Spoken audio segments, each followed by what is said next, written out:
जयदेव भवन रे all Odisha veteran soldier association चतुर्थ वार्षिक उत्सव अनुष्ठित होता जो कि एक्चुअली आज आम गवर्नर आज आम मुख्य अतिथि थे किंतु जेहेतु गोटे शेड्यूल चेंज है गोटे स्पेशल मीटिंग से आसी पारे आज आम सहित मुख्य अतिथि भाई थे मोर मान्यवर विधायक बाबू सिंह जो आम कारगिल युद्ध शहीद होता परिवार मान आज फेलिसिएशन कलु आउ जेएंड के जो शहीद पाखापाखि 8 जन जो मैंने 71 वार वेटरियन भी आज फेलिसिएशन है जोटि कि आज सब बड़ कथा हूँ कि all Odisha veteran soldier association केवल जवान और वीर नारी मानकर सेवा नुह ये समाज सेवा आगू हाथ बढ़े कारण आप जानते all Odisha veteran soldier association गोटे स्पेशल मुहिम करुच्ची सैन्य शिक्षा अभियान जो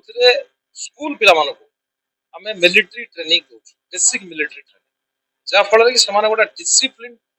स्टूडेंट आउ डिसिप्लिन सिटीजन हो बाहर पैट्रियोटिक सिटीजन हेबे से आम ये प्रयास जारी रखुँ ऑल ओडिशा बेसिस प्रत्येक स्कूल आउ कॉलेज रे एटा को प्रचलित आज आम जो मुख्य अतिथि सी आमको प्रतिश्रुति देते सैन्य शिक्षा अभियान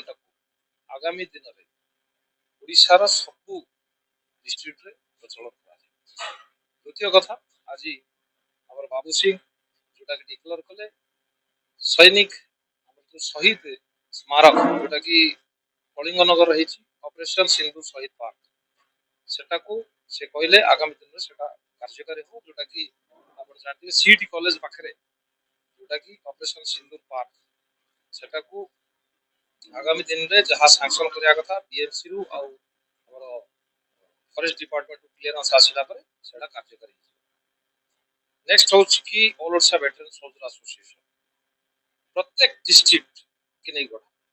ये केवल भुवनेश्वर नुह कि कौन सी लोकर नुह आमे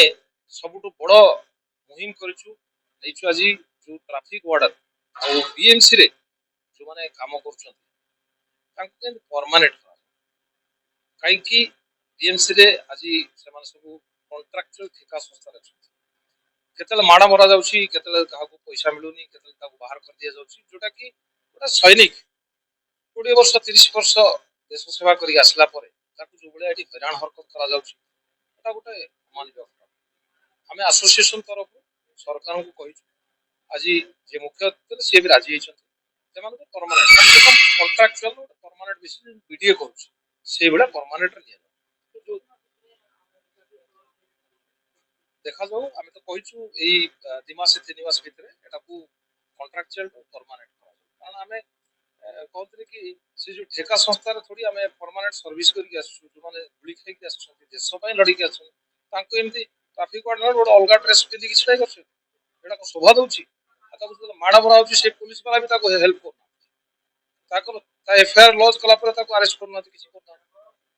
एसोसिएशन छिड़ा हो सरकार को निवेदन करुच्ची आगामी दिन में परमानेंट करा जाऊ आउ all Odisha veteran soldier association आमर सभापति जे कि परमेश्वर स्वाई सार आज भल संदेश देइछथि ओडिशार प्रत्येक एक्सर्समैन बर्तमान all Odisha veteran soldier association member से समस्त जड़ित हूँ आउ आमर तीनटा एओबीएस गोटे खोर्धा आ गोटे हूँ नूआपड़ा गोटे बालीपाटना गोटे बालेश्वर सब प्रेसिडेंट सेक्रेटरी माने आसते मीटिंग है आगामी दिन में बहुत बड़ धरण आम समाज सेवारे और सामाजिक कार्यकर्ता हिसाब से ओडिशा को उन्नति पथ में आगे all Odisha veteran soldier association तार फ्लाग को तार जो झंडा उन्मोचन कला मुख्य अतिथि आज आमको झंडा देले जो कि आप जानते आर्मी नेवी एयरफोर्स 3टा कलर अच्छी आउटा भी आम जो आर्मी नेवी एयरफोर्स लोगो तापर आम ओडिशा प्रतीक हूँ आम चक्र है ना कोणार्क चक्र चक्र अच्छी आ फ्लाग ये देशर प्रत्येक ऑफिस रे लगे आउ जो संगठन आम सहित एफिलिएशन अच्छा सेटा भी ये फ्लाग को यूज कर नेशनल फ्लाग सहित all Odisha veteran soldier association झंडा भी यूज कर ये जो फ्लाग ये हूँ गोटे शांतिर प्रतीक ये हूँ गोटे जवान प्रतीक आगामी दिन में ये फ्लाग ओडिशा रे प्रत्येक डिस्ट्रिक्ट ଭାଗ ନେବେ ସେଥିପାଇଁ ମୁଁ ଆଶା କରୁଛି ପ୍ରତ୍ୟେକ ଡିଷ୍ଟ୍ରିକ୍ଟ ଆସୋସିଏସନ୍ ଆମ ସହିତ ଆସନ୍ତୁ, ଯୋଡ଼ି ହୁଅନ୍ତୁ, ଗୋଟିଏ ଛତା ତଳେ କେବଳ ଯବାନମାନଙ୍କର ଆଉ ସମାଜ ସେବାରେ ଏ ବ୍ଲକ୍ ଏଇଥିପାଇଁ ସନ୍ଦେଶ କରୁଛି ଆଗାମୀ ଦିନ ନିଶ୍ଚିତ ସକ୍ସେସ୍। भारत माता की जय। भारत माता की जय। जय जवान जय किसान। जय जवान जय किसान। All Odisha veteran soldier association की जय। All Odisha veteran soldier association की जय।